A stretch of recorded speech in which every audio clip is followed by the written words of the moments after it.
विश्वविजेत्या team इंडियाच्या 4 खेळाडूंचा मुख्यमंत्री एकनाथ शिंदेंकडून वर्षावर सत्कार। थोड्याच वेळात विधान भवनात होणार गौरव।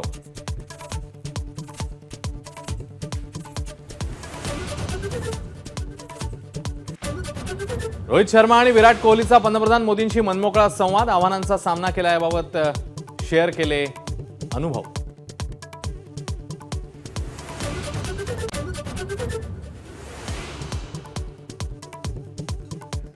पेपरफुटीला आळा घालणारं विधेयक विधानसभेत सादर। 3 ते 10 वर्षांची शिक्षा तर 1 कोटी रुपये दंडाची तरतूद। मंत्री शंभूराज देसाईंनी मांडलं विधेयक।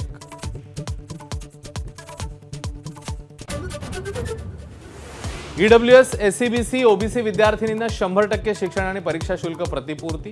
राज्य मंत्रिमंडळ बैठकीत मोठा निर्णय।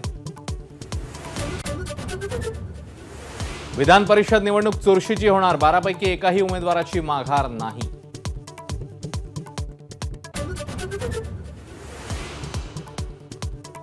नवाब मलिकांची मिलिंद नार्वेकरांसोबत सहज आणि अनौपचारिक चर्चा। चर्चेदरम्यान आलेल्या राहुल नार्वेकरांनीही केली विचारपूस आणि हाय हॅलो।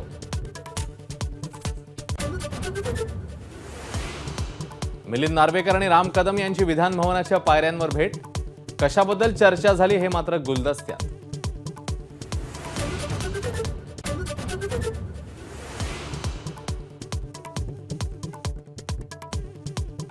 जयंतरावांना त्यांची इच्छा असेल तिकडे घेऊन जायला तयार। अजित पवारांनी घेतली जयंतरावांची फिरकी।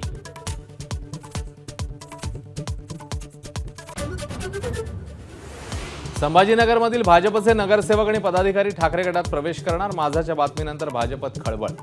दानवे आणि सावेंकडून पक्ष न सोडण्याची विनवणी। ठाणे महापालिकेच्या शिवाजी महाराज रुग्णालयात जून महिन्यात 21 नवजात बालकांचा मृत्यू, तर जानेवारीपासून जूनपर्यंत 89 नवजात बालकं दगावली। एबीपी माझा, उघडा डोळे बघा नीट।